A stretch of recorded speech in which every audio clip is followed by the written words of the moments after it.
અનવરંભિત્વમ, અહિંસા. અહિંસા એટલે નોન હર્ટિંગ. કોઈને મારાથી વાણીથી, વર્તનથી કે મારા વિચારોથી પણ કોઈને દુઃખ ન પહોંચે એની જવાબદારી લેવી, એનું નામ છે અહિંસા. વિચાર, વાણી ને વર્તનથી હું જાગૃતિ રાખું અને મારાથી કોઈને કોઈ દુઃખ ન પહોંચે એની જાગૃતિ રાખું, પણ કોઈ પોતાની મેળે લઈ લે તો એની ચિંતા પણ ન કરું. કોઈ વ્યક્તિ પોતાની મેળે દુઃખ લઈ લે તો હું શું કરું? આપણે કરીએ નહીં, દુઃખ ના આપીએ, પણ ના એ કે મારે દુઃખી થવું જ છે ને તમારાથી જ થવું છે. All the best. એટલે અહિંસામાં આ બધા મુદ્દાઓ બધા ધ્યાનમાં લેવા. કોઈને હિંસા, કોઈને પ્રાણીને જાણી જોઈને કોઈને હર્ટ ન કરવું. શાંતિ, ક્ષમાભાવ. ક્ષમાભાવ એટલે એકોમોડેશન. બહુ સરસ શબ્દ છે, અકોમોડેશન. એકોમોડેશન એટલે બધાને સ્પેસ આપવી. એકોમોડેશન મતલબ સ્પેસ આપવી. કોઈ વ્યક્તિ ભૂલ કરે તો એ ભૂલને તમે લેટ ગો કરી શકો. You can have let go. It's okay, it's okay. થઈ ગયું, થઈ ગયું, જાઓ. હાલતા હોય કોઈ ધક્કો લાગી જાય, કંઈ વાંધો, કંઈ વાંધો, ઇટ્સ ઓકે, ઇટ્સ ઓકે. એનું શું કહેવાય? શાંતિ. શાંતિ એટલે કોઈ ભૂલ કરે અને આપણને કંઈ નુકસાન થાય તો એ નુકસાની જે છે એને ધીરજપૂર્વક સહન કરવાનું સામર્થ્ય એટલે શાંતિ. ધીરજપૂર્વક સહન કરવાનું સામર્થ્ય. તમારી ભૂલ હોય અને તમને કે અલગ વસ્તુ છે. શાંતિ. તમે નિર્દોષ હો, તમે હેલા જતા હો અને કોકને કંઈક થઈ જાય તો એ જે ભૂલ કોઈથી થઈ છે એ ભૂલને ઝડપથી એને સ્વીકારવાની વૃત્તિ. અધરવાઇઝ આપણે મનમાં કેવું હોય, આપણો એટીટ્યુડ કેવો હોય કે મને પેઇન મળે તો હંમેશા હું એને પેઇન દેવા માટે તત્પર હોઉં. જનરલ એક પ્રકાર એટીટ્યુડ છે કે પેઇન મળે એટલે પેઇન આપવા.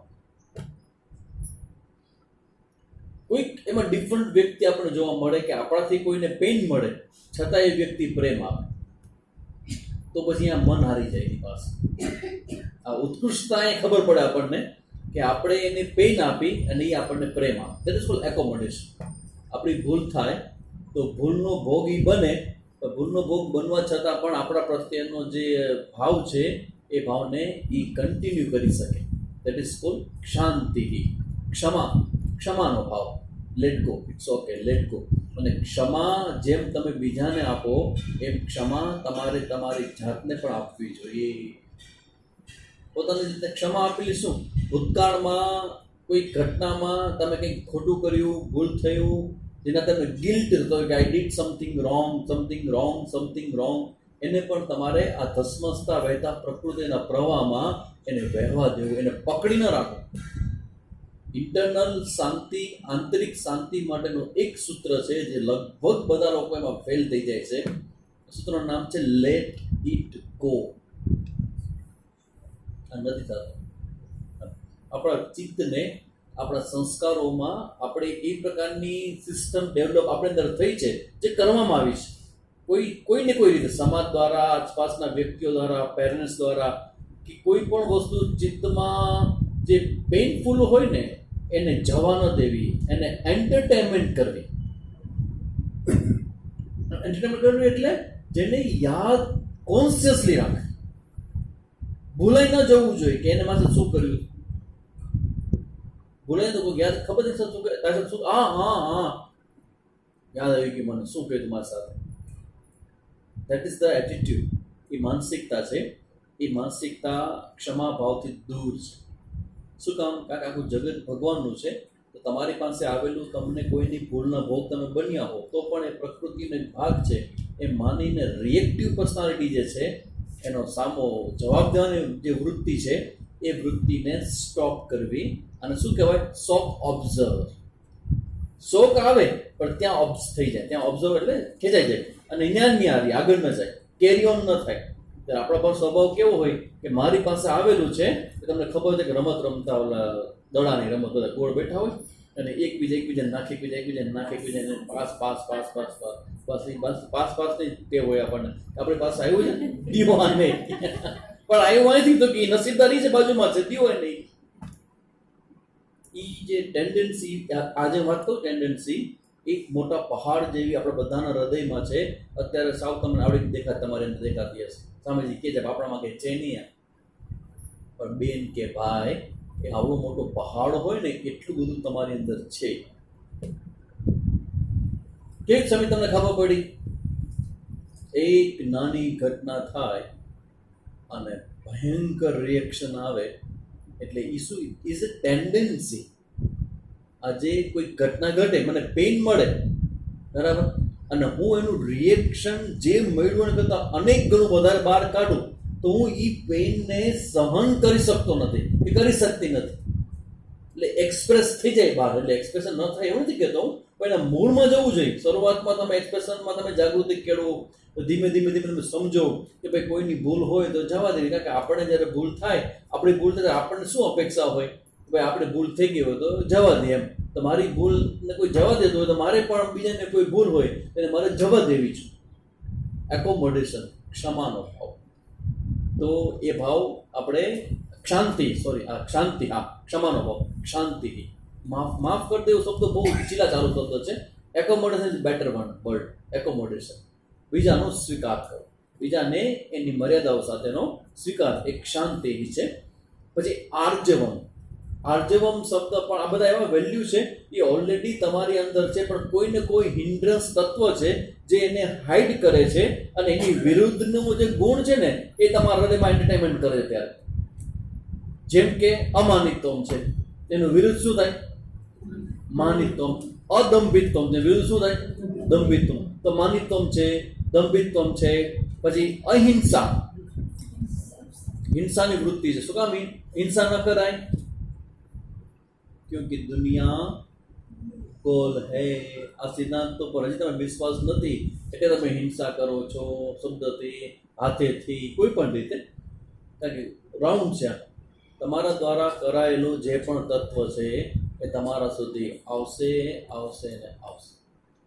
એટલે અહિંસા, શાંતિ એટલે accommodation, non accommodative personality which is just now we have. Non accommodative personality આ વિરોધી ભાવ છે જે અત્યારે છે. તો અત્યારે જે છે એને રજા દઈ દેવી જોઈએ. Let it go. આર્જવમ એટલે સરળતા. સાચી વાણીમાં શ્રીરામ, સાચા વર્તનમાં શ્રીરામ. આર્જવમનો મતલબ એવો છે મનસા વાચા કર્મણા એકપણું.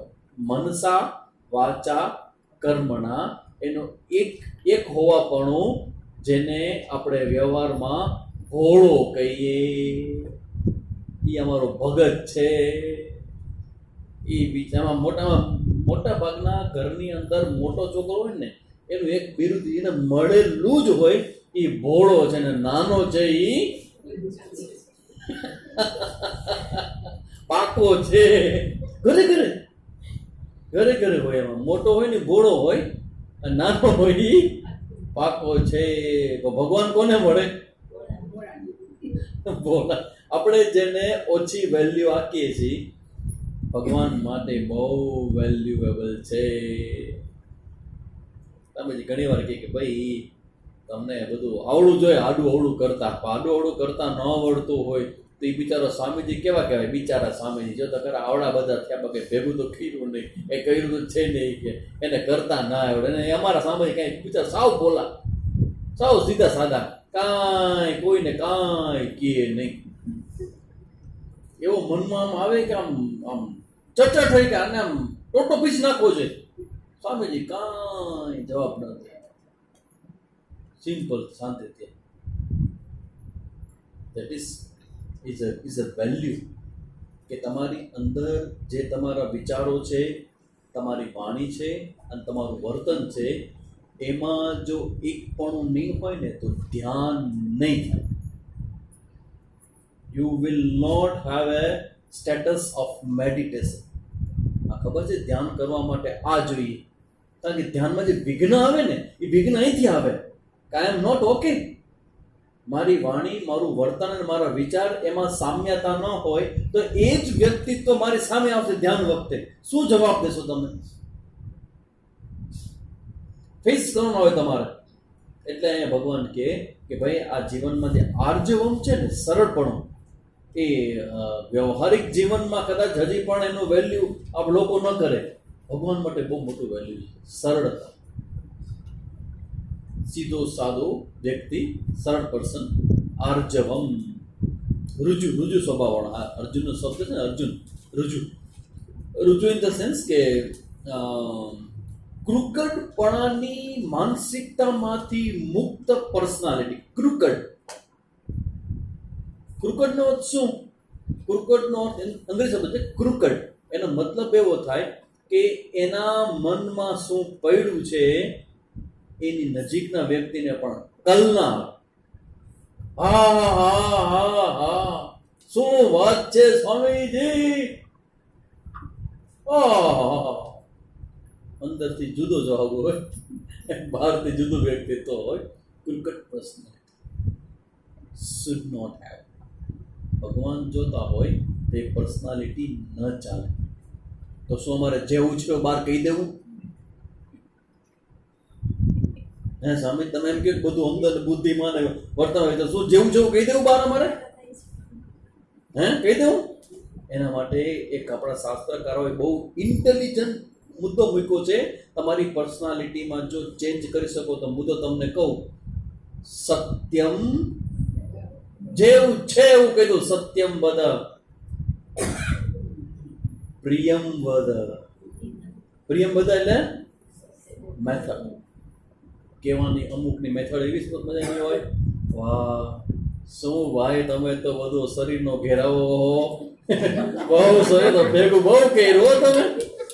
ઓલાને ખબર ન પડે કે વખાણ કે હું ઢાઢો છું, મને કહે છે શું ભેગું કર્યું. ઓહો કે જાઓ યાર, અમને કંઈક શીખવાનું.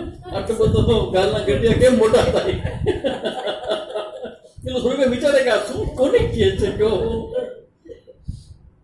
પ્રિયમ બધ. પ્રિયમ બધાનો મેથડ શીખડાવું. પ્રિયમ બધા એટલે શું ખબર છે?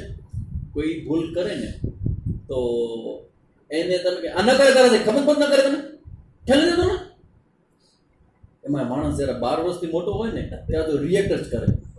કહી રહ્યો ને તો એ કહેશે કે મને શું કામ તમે કીધું. ઈગો, કારણ ઈગો આવી જાય ને, શીખે નહીં. બેટર અમારા સ્વામી જેવો શબ્દ યુઝ કરતા, if I were in your place I will never do this thing. તમારી જગ્યાએ હું હોઉં તો હું આવું ન કરું. છે ને, તમે આવું બોલ્યા, બહુ સારું નથી બોલ્યા, પણ એને કેવા કરતા તમને ખબર પડતી બોલો છો આમને. તમારી જગ્યાએ હું હોઉં તો આવી રીતે હું ન કરું. અમારા સ્વામીજીને કોઈ પૂછ્યું તો આવું બધું, સ્વામી જવાબ આવો, હું ક્યારેક કોઈ દિવસ કોઈનું નિંદા ન કરું, પણ એટલું કહું કે તમે કર્યું છે એવું ધારો કે હું તમારી જગ્યાએ હોઉં ને તો હું આમ કરું. એટલે એ આખું ચેન્જ થઈ ગયું. સત્યમ બધા, પ્રિયમ બધા. તમે કયો સાચું તો સાચા બોલનારા માણસની સમાજમાં વેલ્યુ થાય કે નહીં? તમે સમાજ છો, મને જવાબ આપો. પણ જેવું છે એવું કહી દો તો નોબડી લાઇક્સ. તો કેવી વાણીમાં? મીઠી વાણી. એનાથી મોટું કે સત્યમ બધા, પ્રિયમ બધા, હિતં જ. તમારા કલ્યાણમાં હોય તો હું કહું, તમારા કલ્યાણમાં ન હોય, તમારા વિશે મને ખબર હોય કે તમે આ કરો છો ને આ થવાનું છે, પણ તમારા કલ્યાણમાં ન હોય then I should not say. જ્યોતિષમાં કહેવામાં આવે કુંડળી જોવો એટલે ઘણું બધું દેખાય, પણ જેટલું દેખાય ને એટલું કહેવાનું ન હોય. જેટલું દેખાય એટલું કહેવાનું ન હોય. સત્યમ બધ, પ્રિયમ બધ, હિતમ ચ. એટલે ઇસકોલ આર્જવમ. સાચું છે અને ફીલ થાય છે સાચું છે, પણ એ કહેવાની મેથડ અને હિત એને ધ્યાનમાં રાખી અને સારી ભાષામાં કહેવામાં આવે તો ચેન્જ આવે, અધરવાઇઝ રિએક્શન આવે. એટલે કે છે આર્જવમ આચાર્યોપાસન. હૃદયમાં રહેલા પાપ સંસ્કારોની નિવૃત્તિ આચાર્યની ઉપાસના કરવાથી થાય. હૃદયમાં રહેલા પાપ સંસ્કારોની નિવૃત્તિ આચાર્યની શ્રદ્ધાપૂર્વક સેવા કરવાથી થાય. કોઈ ગુરુજીએ એના શિષ્યને કીધું, જમવાનું થઈ ગયું, 3-4 વાગે થાય કે તું જરા ઠામ ઉઠક, જરા આરામ કરી લો. અને શિષ્ય ઠામ ઉઠકે ત્યાં કોઈક બીજા કહે કે એ બાજુમાં ભાગવત કથા, આ જોરદાર વક્તા છે, અરે મજા આવશે, બહુ ભાગવત કથા છે, એમ ઠામને મૂક્યા બાજુમાં અને પહોંચ્યો ક્યાં? ભાગવત કથા સાંભળો. 7 વાગે પ્રસાદ લઈને આવ્યો. गुरुजी के सुन कहाँ गए थे? गुरुजी भागवत कथा सुनने गए तो सुनने गए थे. हाँ वो तो है ना, करेंगे अभी. गुरुजी की मैदान શું કીધું? તો ગુરુજી ભાગવત ભગવાનનું અમૃત વાણી અને સુખદેવ સમાન વક્તા, તો ઈ ભાગવતની કથા મારું કલ્યાણ કરે કે ઠામ ઉટકવાનું? See the difference. ક્યાં બુદ્ધિ વાપરવી અને ક્યાં બુદ્ધિ ન વાપરવી, એના માટે પણ સ્પેશિયલ બુદ્ધિ જોઈએ. બુદ્ધિશાળી વ્યક્તિ બધાને ગમે, ઇટ્સ વન્ડરફુલ. પણ ઘણી જગ્યાએ બુદ્ધિ વાપરવાની હોય, ઘણી જગ્યાએ એને કીપ મમ કરવાનું. કારણ કે ઈગો, બુદ્ધિને હારે ઈગો પડે, ઈ ડેન્જર. બુદ્ધિ ઇઝ ગુડ, પણ બુદ્ધિને હારે ઈગો પડે. મને ખબર ના પડે ભાગવત થી કલ્યાણ થાય કે ઠામ ઉટકવાથી થાય? ભગવાનનું વાણી છે, તમે આધ્યાત્મિક, તમારો ગુરુ છો, તમે મને કહો ભાગવત સંભળાય કે ઠામ ઉટકાય? ગુરુજી કે ભાગવત કથા ભલે. મેં શું કીધું? તને એવું લાગે છે કે ભાગવત કથાથી કલ્યાણ થઈ જાય? 20,000 જેટલા વક્તાઓ આજે ભારતમાં ભાગવતની ગુંજ જમાન ઉઠાવે છે. 20,000 જેટલા કથાકારો છે. એટલે ભાગવતની કથા કહેવાથી કે ભાગવતની કથા સાંભળવાથી કલ્યાણ થાય એવી ગેરંટી છે? Who will decide કેનાથી થશે? That is good. આચાર્યોપાસના.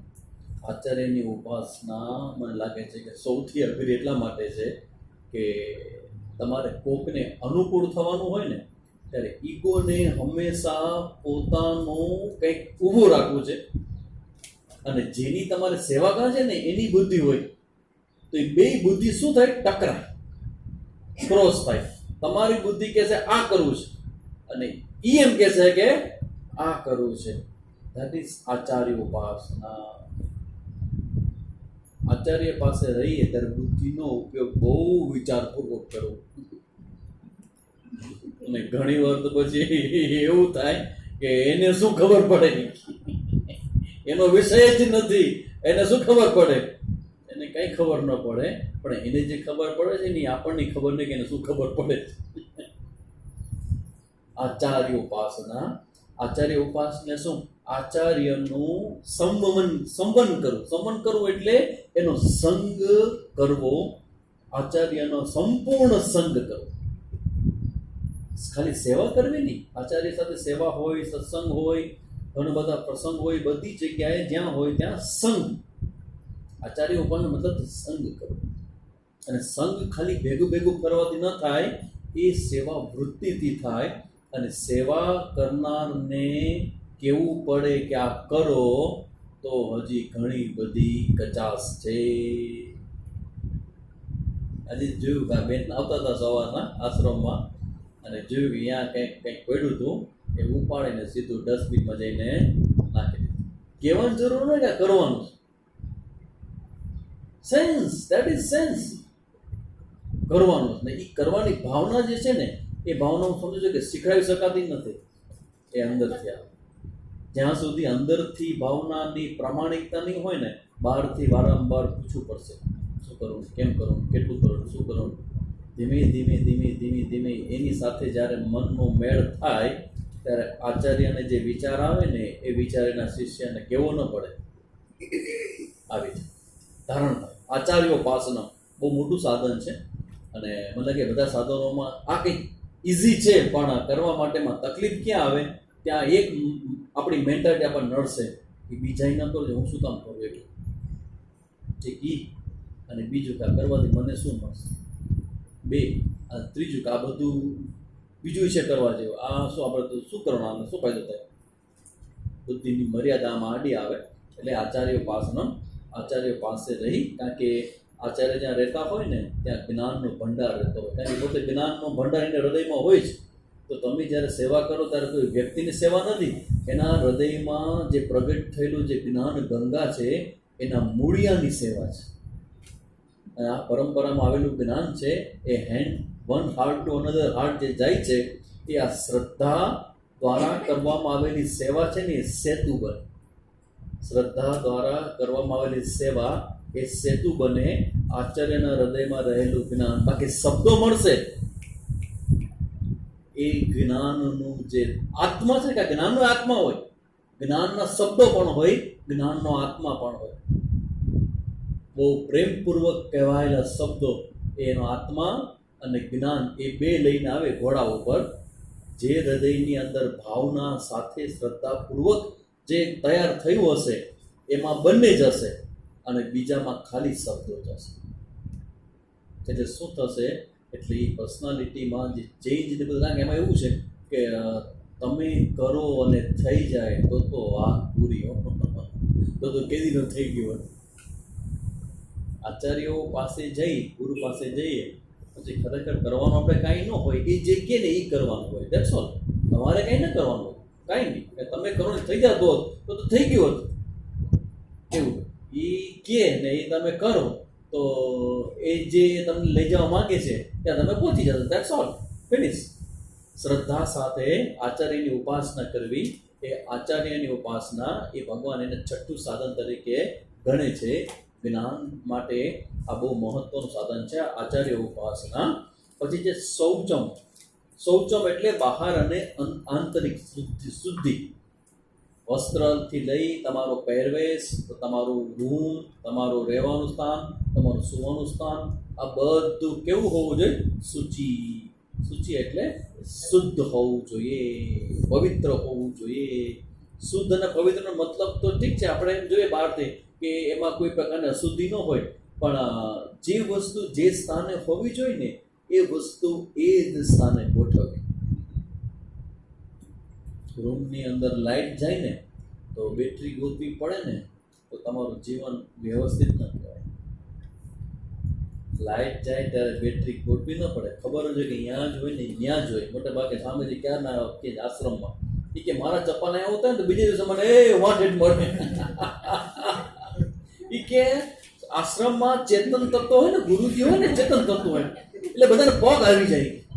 એ કે મારી બોટલને પગ આવી જાય, મારી ખુરશીને પગ આવી જાય, મારા નેપકીનો ઈ ક્યાંક આડું વહી જાય. મેં કાલે નેપકીન કાઢ્યું હોય ને આ જો તો ધોમ વહી ગયું એને પગ આવી જાય. એમ કે મારા ચપ્પલને પગ આવી જાય, હું હાલું કે હાલું ચપ્પલ પહોંચી ગયો ત્યાં. જે વસ્તુ જ્યાં હોવી જોઈએ, જેમ કે સરસ પદાર્થ કેવું સરસ ગોઠવ્યું છે, બરાબર, બધું સાફ કરી નાખ્યું છે. પછી જ્યારે નોર્મલ સ્થિતિમાં આપણે મૂકીએ તો જે વસ્તુ લીધી હોય એ પછી અહીંયા ગોઠવે કે સામેથી બધી વસ્તુ જોતી હોય ને. તમે એક ક્લાસ ઘણા લોકો મારું ટેબલ સાફ કરવા આવે, એટલું બધું સરસ બધાને સાફ કરે. એટલે હું 3 દિવસને યાદ કર્યા કરું એ વ્યક્તિને જેને ટેબલ સાફ કર્યું. હું બધી મેં सब चीजें यहाँ रखी दोस्तों रखी होती, और जो साफ करने वाला आता है वो अपने स्पेशल इंटेलेक्चुअल लेवल के प्रभाव से जो वस्तु को जहाँ रखना है और सोच समझ के रख देता है. फिर मैं ढूंढता रहता हूँ कि कहाँ थी वो, यही तो थी. पेन नहीं मिलती है, मेरा पेन नहीं मिल रहा है, मेरा भूख तो कि वो सब चले गए, पेट तो कि वो गाय खा गई. એવું ન થવું જોઈએ. જે વસ્તુ જ્યાં હોય જ્યાંથી લઈએ ત્યાંથી રાખવાનું એક જીવનમાં ટેવ જ પડશે. આ ભાઈ હું તો ડિસમિસ ક્યાં પછી તમે ડિસમિસ કામ કરીને બારીમાં રાખી દો અને વયા જાઓ તો બીજે દિવસે પછી ઓરિજિનલ જે માણસ કામ કરવા આવે ને ડિસમિસ માંગે, પછી કે કાલે કોઈ કામ કરતું હતું ભાઈ ત્યાં તો લગાવો ફોન એને કે કાં આવ્યો. એ તમે ગયા પછી 3 દિવસ તમારા પડકાવવું પડે કે ક્યાં છે વ્યક્તિ, ક્યાં છે વ્યક્તિ, એવું નહીં. જે વસ્તુ જ્યાં હોય ત્યાં જ એને રાખવાની ટેવ પાડી. બધાને આવું છે, બધા હાલતું જ એવું, પણ ટેવ પાડીએ આપણે કે જે વસ્તુ જ્યાં લીધી હોય ત્યાં રાખી. શૌચમ, બહારથી શૌચ એટલે બધી વ્યવસ્થા અને શુદ્ધતા, પરિશુદ્ધતા, અને આંતરિક રીતે રાગ દ્વેષ અને મલ એ બધામાંથી મુક્તિ. આંતર શૌચ એ પણ પ્રાણાયામથી જ આંતર શૌચ થાય. એટલે પ્રાણાયામ નિયમિત રીતે કરવાથી આ જે 3 ગુણો છે એની માયા છે, ધ્યાન રાખજો. આ જો ખબર नहीं गृहस्थाश्रम માટે બહુ કઠિન વિષય है. 3 जो गुण हमारा है सत्व रजस तमस, તો સાત્વિક ગુણ સૌથી વધુ લાંબો સમય રહે ને એવું જીવન હોવું છે. એક શબ્દ નોંધી લેજો, અધ્યાત્મ જગતમાં આવો અને કંટાળો આવે તો એ બહુ કાચું કહેવાય. ક્યારેય પણ એની ટાઈમ કંટાળો આવે તો તમે હજી એ તત્વનું તમે ટચ થયું નથી. પરમ તત્વનો ટચ થાય ને જીવનમાં કંટાળો હંમેશ માટે હોય. શરીરમાં પેઇન હોય કે બરાબર હાલતું ન હોય, બધા બેઠા હોય, બધી વાત સાચી, પણ કંટાળો ઓ એના પર તમસ છે. કંટાળે પ્રકાર તમસ છે. કંટાળો આવે ને ઊંઘ આવે ને એ ન થવું છે. એના ઉપર અભ્યાસ કરે બધું સિદ્ધ થાય. એનો શું કરવું? બધું સિદ્ધ થાય. તો અભ્યાસ કરો તેનાથી શૌચમ. પછી સ્થૈર્યમ. સ્થૈર્યમ એટલે સ્થિરતા. શેની સ્થિરતા? મનની સ્થિરતા. એ કેવી રીતે આવે? મનની સ્થિરતા અભ્યાસ કરવાથી, મંત્ર જપ કરવાથી આવે. સ્થૈર્યમ છે એ મનની સ્થિરતા છે ને એનો અભ્યાસ કરવો પડે. અને ટિપિકલ પ્રકારનું ધ્યાન છે. એ ધ્યાનનો અભ્યાસ કર્યા વગર કોઈ સાધક એ સાધકની કેટેગરીમાં આવે જ નહીં જે ધ્યાન ન કરતો હોય. નો સાધક. સાધક છો જ ને છે. ધ્યાન માટેનું વૃત્તિ ન થતી હોય તો સાધકની અવસ્થાથી બહુ દૂર છે. કારણ કે સાધક એટલે જે પોતાની સમગ્ર પર્સનાલિટીને મૂલાગ્ર ચેન્જ કરવા માટે જે કટિબદ્ધ થયો છે એનું નામ સાધક. મૂલાગ્ર પ્રકૃતિ, તમારી આખી પ્રવૃત્તિ, તમારી પ્રવૃત્તિ એટલે તમારી પ્રકૃતિ. અને એ પ્રકૃતિ ક્યાંથી આવી છે? માતા પિતામાંથી. નાનપણથી તમે પાડી પોષીને મોટી કરેલી એ જે તમારી પ્રકૃતિ છે એના એક એક તમારા અંગૂઠાના ભાગથી લઈને માથા સુધીમાં એ બધા વિચારો બરાબર ગોઠવાયેલા પડ્યા છે. એ બધાને ચેન્જ કરવાના છે. પસંદગી તમારે બદલવાની છે. આ બધું કરવા માટે મેડિટેશન, મેડિટેશન, મેડિટેશન. સવારે મને તો બપોરે સાંજે અને રાતે ધ્યાન કર્યા વગરનો દિવસ એ વિફળ દિવસ માનવો સાધક માટે. એટલા માટે સ્થૈર્ય એટલે મંત્ર. કોઈ મંત્ર પસંદ કરી અને મંત્રનો અભ્યાસ કરવાનો. ભલે 10 મિનિટ માટે, 15 મિનિટ માટે, 20 મિનિટ માટે, પણ એ જ મંત્ર, એક જ મંત્રમાં તમારું મન જવું છે. એક અભ્યાસ શરૂ કરો તો ધીમે ધીમે બીજામાં, ત્રીજામાં એમ કરતા કરતા આગળ વધી શકાશે. એટલે સ્થૈર્ય, અંતઃકરણની સ્થિરતા. પછી છે આત્મવિનિગ્રહ. ઇન્દ્રિયો અને શરીર ઉપરનો નિગ્રહ, નિયંત્રણ. શરીર અને ઇન્દ્રિયો એના ઉપરનું નિયંત્રણ એટલે શું? ઇન્દ્રિય રૂપી ઘોડા જે વિષય તરફ ભાગતા હોય એ ઘોડામાં બ્રેક લગાવવાનું સામર્થ્ય. મન તો તેવું જ ખાવાનું અને કોઈ છે નહીં. પાછું મેદાન ખાલી છે અને વસ્તુ ખુલ્લી પડી છે, ખુલ્લું આવન છે, આવો અને મને ખાઈ જાઓ. તોય કહેવાનું કે નહીં. ધેટ ઇઝ કોલ્ડ ઇન્દ્રિય નિગ્રહ. એ 9મું મૂલ્ય છે. પછી 10મું છે ઇન્દ્રિય સહિત શરીરનો નિગ્રહ. પછી આવે ઇન્દ્રિય શું? વૈરાગ્ય. એટલે આ લોકના અને પરલોકના જેટલા ભોગ છે, ઇન્દ્રિયો સાથેનો વિષયનો સંપર્ક થાય એટલે સુખાકાર વૃત્તિ ઉત્પન્ન થાય. સુખાકાર વૃત્તિ નો અનુભવ કરવા માટે મન તલપાપડ સમાજમાં, સંસારમાં દરેકનું મન રહેતું હોય. સુખાનુભૂતિનો અનુભવ તો કે એ સહન કરવાનું સામર્થ્ય. ઇન્દ્રિય વિષયમાં વૈરાગ્ય. ઇન્દ્રિય અર્થે શું? વૈરાગ્યમ. ઇન્દ્રિયોના જે વિષયો છે એ વિષયો સાથેનો વૈરાગ્યનો ભાવ, ત્યાગનો ભાવ. પછી 11મો છે અનહંકાર. અહંકારનો અભાવ. અહંકારનો અભાવ કેવી રીતે આવે? અહંકારનો અભાવ કેવી રીતે આવે? એક જ એક્ઝામ્પલથી. આવી સરસ ચા કોણે બનાવી? આવી સરસ ચા કોણે બનાવી? બસ એ અહંકારને દૂર કરવાનો એકમાત્ર ઉપાય છે. એમાં સમજ ઉપાય ક્યાં આવ્યો? હવે સરચા પૌ બનાવી લેશું, એમાં શું આવ્યું? કે જૂના બધાને ખબર છે, નવા માટે નવો વધારે કે ચા બનાવવામાં શું છે. આવી સરસ ચા બનાવ્યો અને પછી કોઈ એમ પૂછે કે હા હા હા તમે ચા બનાવી હોય, આવી સરસ ચા કોને બનાવી? મેં બનાવી. હે તમે બનાવી? Very good. તો આમાં જે ખાંડ છે એ તમારા ઘરમાં ફેક્ટરી? ના ના, એ કે ખાંડની ફેક્ટરી હોય કે એ તો અમારે અહીંયા છે ને કરિયાણા વાળો ઓધો ભાગની બહાર જ ત્યાંથી લઈ આવી છે. એમ એ કે અમારે ખાતું છે. એ કે તમારા ભાઈ જઈને લઈ આવે બિચારા કે ખાતું છે કે અમારું. પછી આ જે દૂધ છે ગાયનું ભેંસનું, તો ક્યાં અમારે તો ગાયનું દૂધ આવે છે કે ગાયનું દૂધ પીએ છે. અચ્છા, દૂધવાળા ભાઈ આપી જાય. Okay okay. પછી આમાં જે તમે પાણી નાખીએ પાણી, એટલે પાણીનો તમારે અહીંયા ફેક્ટરી બનાવવા માટેની વસ્તુઓ બનાવો છે? ના ના, એ કે બનાવો સામે તમને એટલે ખ્યાલ નથી. પાણી ક્યાંથી બનાવવાનું? એ તો આવ્યો ની અંદર. ઓહો. પછી આ ચાની ભૂકી છે, દીપકની ચાની ભૂકી તમે કઈ વાપરો? દીપકની વાપરી. ચા તો દીપકની. તો એ ભૂકી તમારા તો કે ના ના, એ માંથી આવે, ખાંડમાંથી આવે.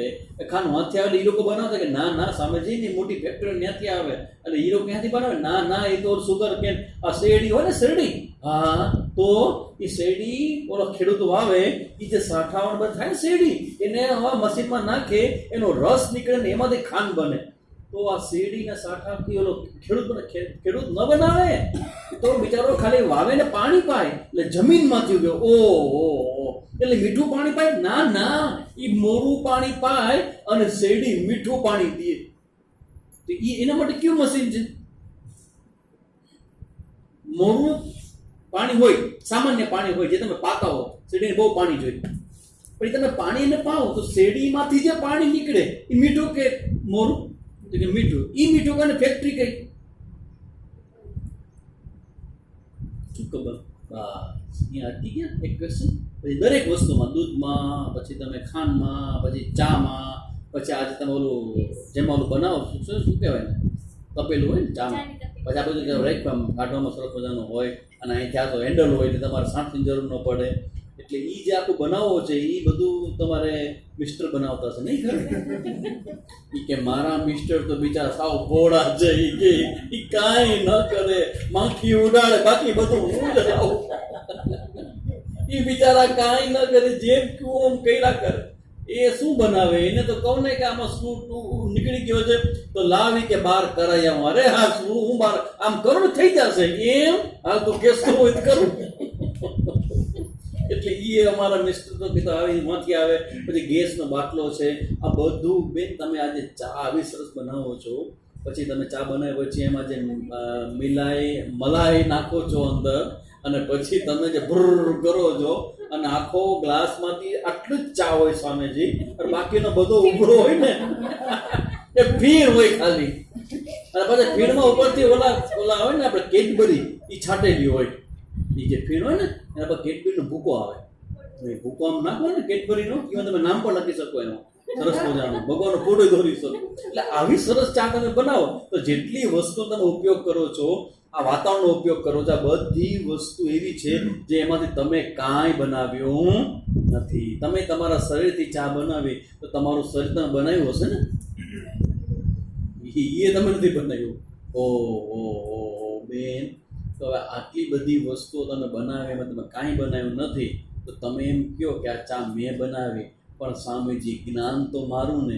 એમ એટલે મમ્મીને ત્યાંથી આવ્યા બહાર ત્યારે તમે આ જ્ઞાન લઈને આવ્યા હતા એમ? તો કે ના રે ના સ્વામીજી, આ તો મારા કાકીએ શીખડાયું કે ચા આમ બને. ઓહો, એટલે જ્ઞાન પણ તમારું? ના રે ના, આપણું જ્ઞાન હોય કે મારું જ્ઞાન તો કાંઈ છે જ નહીં, કે બધું આપેલું છે. બેન આમાં જો કાંઈ તમારું નથી, શરીર તમારું નથી, વસ્તુ તમારી નથી, તો આમાં તમે શું બનાવ્યું? કે સ્વામીજી તમે મૂળભૂત પ્રશ્ન ના પૂછો. કારણ કે હું બનાવું છું, હું તમને ખાલી બનાવું, બાકી ચા હું બનાવું કેમ કહી શકો ચા મેં બનાવી? બસ આ એક એક્ઝામ્પલ યાદ રાખવું, એ બધી જગ્યાએ એપ્લાય કરવું. કારણ કે લોકો તમારી હવા ભરવા માટે તમારા વખાણ કરશે તમારી સામે, પછી કહેશે તમારી પાછળથી કેમ એ કે બરાબર ચડાવી ડીંગડી કે ઉપર મસ્તી કેવી કરી. એટલે તમારે હંમેશા કોઈ વખાણ કરે તો પ્રેમથી કહી દેવું કે ના ભાઈ ના, પ્રભુ કૃપાથી, ઈશ્વર કૃપાથી, ગુરુ કૃપાથી વ્યવહારમાં જ્યારે પણ તમારો સારું થાય, જે પણ કોઈ વખાણ કરે એના ક્યારેય એને રિજેક્ટ ન કરવા, પણ શ્રેય હંમેશા ગુરુને, ભગવાનને કે પ્રકૃતિને આપી દેવું. Don't take on your head, કારણ કે આ બધું ભરાઈ જશે પછી. પ્રભુ કૃપા, ઈશ્વર કૃપા, ધ્યાન રાખો. નિરહંકાર, આ નિરહંકાર પણ કોઈ દી મેળવવાનું ન હોય, એ સમજાય ને તો અહંકાર કોઈ દી ન થાય. કેવું સરસ તમારી વાણી! આ હા હા, સાંભળે કોઈ દી આવા સ્વામીજી કે મને કોઈ દી હેમળે? હવે હેમળે 3 સ્વામીજી, એમાં કોઈ જણ હવે મારો છે. દુનિયામાં સ્વામીજી તમારા જેવું કોઈ વધતા નહીં. એમ તે કેટલાના સાંભળ્યા? કે લગભગ 13મા નંબર છે સ્વામીજીનો. તો આ દુનિયામાં સ્વામીજી કેટલા હશે? ઓહો, 13 લાખ જેટલા હશે. એમાં તે કેટલા? 13 ને. તો તારી નજરે મોટા મોટા સ્વામીજી એટલા માટે છે કે તે કુવાની બહાર કદી મોઢું કાઢ્યું તો ખબર પડે ને કે પાણી હજી કેટલું હોઈ શકે. આટલું સરસ અભિવ્યક્તિ શબ્દોની, આટલી સરસ, આહા, મેં ક્યારેય જોયું નથી. એટલે આમ તમને હવા બધા ભરે. હા, સ્વામીજી કહેતા કે બહુ વખાણ માણસો કરે ને તો સૌથી પહેલા એ તમારા વખાણ કરીને નીચે નમે. નીચે નમે ને વખાણ કરીને બહુ નમ્ર બને, અને પછી તમે જેના પર ઉભા હો ને એ ચાદર ખેંચી લેશે, ધડામ કરતા પડશો નીચે. કારણ કે 1 વાર કરે, 2 વાર કરે, તમારે શું કરવું પડે? એ વખાણ કરે તમારે મેન્ટેન કરવું પડે. ઘણા માણસો એટલા વખાણ કરે અને મેન્ટેન કરવું પડે. આટલું સરસ બોલ્યા, પણ હવે તમે એક પ્રવચન એવું કરો કે જેમાં મજા ના આવે કે સ્વામી જાણ્યું નહીં ક્યાં છે. એક સેન્સ ક્રિએટ થાય કે મારા જેવું કોઈ નહીં. એ સેન્સને ક્રિએટ ન થવા દેવી હંમેશા શ્રેય અને નમ્રતા કહેવાય. આ પર્સનાલિટીમાં નથી. એટલે હું કહું છું કે તમારે ભલે આવડા મોટા થઈ ગયા છો, તમારા પપ્પા મમ્મીએ જે પણ તમારા ગુરુજનો હોય, ક્યાંક ભૂલ સમજાવવામાં ભૂલ થઈ છે કે આ પર્સનાલિટીમાં પ્રોબ્લેમ આવી ગયો છે, કંઈ વાંધો નહીં, આવી ગયો છે. હવે તમે સમજી લ્યો કે નોટ પેન લઈને આ ઉંમર તમે લખવા કેમ, ભણવા કેમ બેસવું પડ્યું? ભણ્યા નહીં પેલા એટલે ભણવું પડે. આ ભગવાન ભણાવે છે ત્યારે. આ શું ટીચિંગ ભગવાનનું છે, આ કોઈ વ્યક્તિનું ટીચિંગ નથી. આવડી મોટી પરંપરા ભણાવે છે અને એમને મજા કે સ્વામી જેટલા બોલે છે. સ્વામીજીની પાછળ ને ઓલો ભાઈ નતો, ઓલા જમવા માટે ગમે તેટલું આપો, બધું ભર્યું જાય. એમાં સ્વામીજી બોલતા નથી. સ્પોક પર્સન હોય બીજેપીનો, તો એ જે વ્યક્તિ બોલે એ વ્યક્તિને પોતાનો નહીં, એ આખી જે પાર્ટી છે એની વિચારધારા છે એને અભિવ્યક્ત કરે. અહીંયા આપણને જે મળતું જ્ઞાન છે એ જ્ઞાન આ ભગવાન શ્રીધર પ્રગટ થયું. સદાશિવ સમારંભમ શંકરાચાર્ય મધ્યમમ અસ્મદાચાર્ય પર્યંતમ વંદે ગુરુ પરંપરા. સેન્સ હંમેશા એક શબ્દમાં હું તમને કહી દઉં, વિશ્વના ફાધર થવું હોય ને, બેસ્ટમાં બેસ્ટ તમારી પર્સનાલિટીના ગુણને અભિવ્યક્ત કરવો હોય ને, કારણ કે બધામાં છે, પણ એને બેસ્ટ અભિવ્યક્ત કરવાનો એક રસ્તો છે કે તમે ઈશ્વરને સ્થાન વધુ આપો. તમે નાના થતા જાઓ. જેટલા તમે નાના એટલું ઈશ્વર વધારે. અને જ્યારે સંપૂર્ણપણે તમે ઈશ્વરમાં વિલીન થઈ જશો ને, પછી તમે નહીં હો, માત્ર ઈશ્વર. આ ઈશ્વરનું વાણી સાંભળવા માટે ઈશ્વર ક્યારે બોલે? જ્યારે તમે હાજર ન હો ત્યારે. તમે એટલે બુદ્ધિ. બુદ્ધિથી તમે ઘણું બધું લોજિકલી મૂકી શકો, તો કોઈના હૃદયને સોસરવા નીકળવું હોય ને તો ખાલી બુદ્ધિ નહીં જોઈએ, આ સેન્સ જોશે કે આઈ એમ નો, હું નથી. અહીંયા જે છે એ પ્રમાણિકપણે અમારા ગુરુ મહારાજ છે, એની શક્તિ છે અને એ વાસ્તવિકતા જેવું નથી કે ભાવ કરવાનો છે. ભાવ કરો કે ગુરુ, ભાવ શું? ફેક્ટ એ જ છે ને, એ બોલે. તાકાત છે આપણી કે આપણે આવીને બોલી શકીએ, એ બોલે છે. અને હું જેટલો ઓછો એટલો ઈશ્વર વધારે. ઈશ્વરને બોલવા દે. એને નિરહંકાર. પછી 12મું વેલ્યુ છે જન્મ મૃત્યુ જરા વ્યાધિ દુઃખ દોષાનું અનુદર્શનમ. સંસાર તરફની યાત્રાને બ્રેક લગાવવા માટે કોઈ મોટા પ્રસંગની રાહ જોતા હો તો ન જોજો. મોટો પ્રસંગ એટલે ધડાકો થાય ને કોઈક નજીકનો પાત્ર વયું જાય. હવે જિંદગીમાં બસ અધ્યાત્મ કહેવાય કાંઈ નહીં. નો, એ તમારી બુદ્ધિ હજી ઓછી કહેવાય. ભગવાન કહે છે જન્મ મૃત્યુ જરા વ્યાધિ, આ સમાજની સંસારની અંદર આ બધી જ પોસિબિલિટી ઉપર તમે ને હું બેઠા છીએ. મૃત્યુ, ડેથ, કોનું? તમારા હૃદયના ટુકડા, તમારું આસપાસનું એનીબડી, જ્યાં જ્યાં તમે ઇન્વેસ્ટ કરેલું છે કોઈ પણનું મૃત્યુ, ડેથ, વ્યાધિ, રોગ.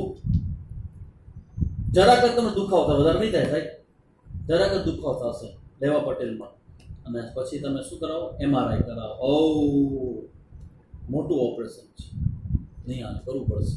વ્યાધિ, દુઃખ, આ બધા દુઃખોથી ભરેલો સમાજ સંસાર છે એનું દોષ, આ બધા દોષો છે એનું અનુદર્શનમ, સતત વારંવાર જોયા કરવું, જેથી કરીને મન છે એ એને બહુ મોટો મહત્વ ન આપી દે. કારણ કે તમે બહુ મોટું મહત્વ આપો ને ત્યારે જાઓ ત્યારે કાંઈ ન મળે તો બહુ મોટું ફ્રસ્ટ્રેશન આવશે. એટલે આ સંસારનું સાચું સ્વરૂપ છે ને દુઃખ છે એ જોયા કરવું. પછી કહે છે પુત્રદાર ગૃહાદિષુ અશક્તિ, આસક્તિનો અભાવ. આસક્તિ શેમાં? પુત્ર, દારા એટલે પત્ની, પતિ પત્ની બંને. પછી ગૃહ, ઘર. ઘણા લોકો ઘર ઘૂસલા હોય. ઘર ઘૂસલા શું?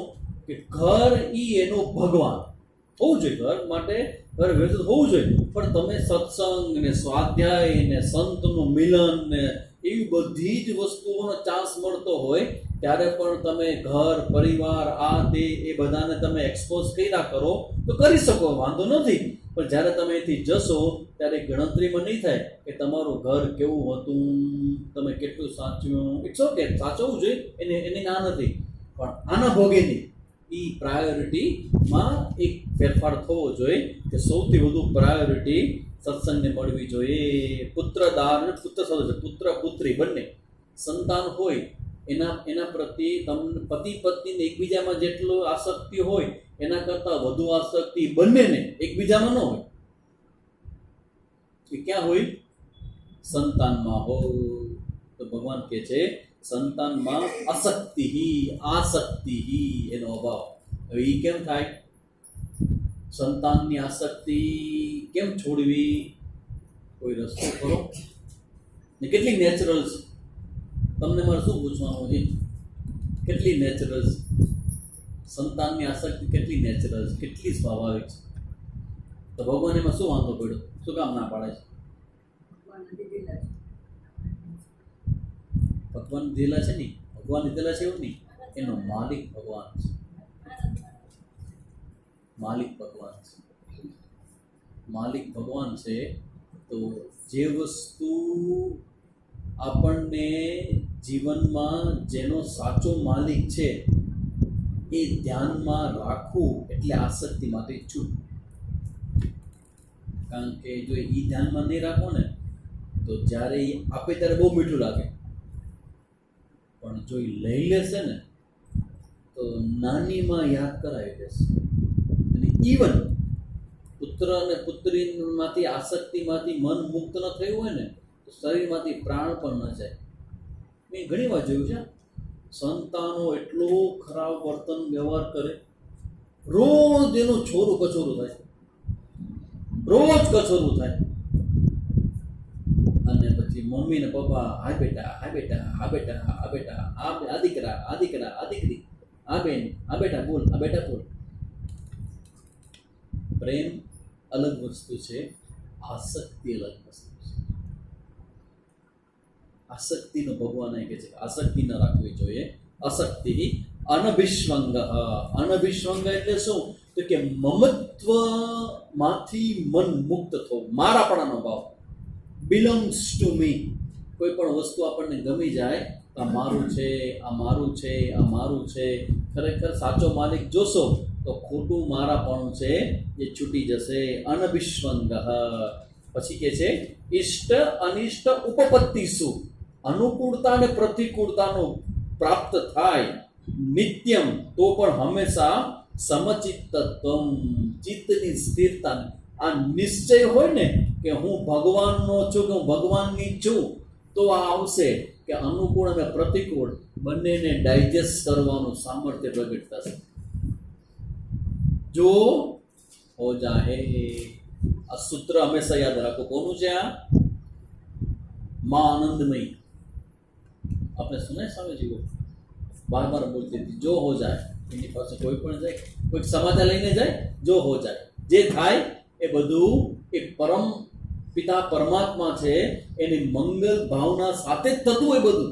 એવરીથિંગ. કોઈનું મૃત્યુ થાય, કોઈને અનુકૂળતા થાય, કોઈને માર પડે, કાંઈ રોગ થાય, જો હો જાય. ગભરાવું નહીં, વ્યથિત ન થવું, સ્વીકાર કરો, કારણ કે દેનાર વ્યક્તિને તમારા પ્રત્યે પ્રેમ સિવાય કાંઈ નથી. તમને ઓળખતા કદાચ નહીં ઓળખતા હો, હું એને ઓળખું છું. તમને જે દે છે ને એને તમારા પ્રત્યે પ્રેમ સિવાય કાંઈ જ નથી. તો એ જે કંઈ કરે એમાં હંમેશા એ પોઝિટિવ, એ હકારાત્મક વ્યૂને પકડી રાખો. એ જે કરે છે બધું બરાબર કરે છે. કદાચ મોટું આવવાનું હોય અને નાનાથી પતાવી દીધું એવું બને ને. સુડીનો ઘા સોય જાય. હોસ્પિટલમાં 6 મહિનાનો ખાટલો આવવાનો હોય ને એની બદલે કોક તમને ખાલી સ્કૂટરમાં રોડ ઉપર પાડી દે, તમે હાલતા ચાલતા હો તો એ સારું કહેવાય કે નહીં? સ્કૂટરમાં પડી જાય સારું કહેવાય?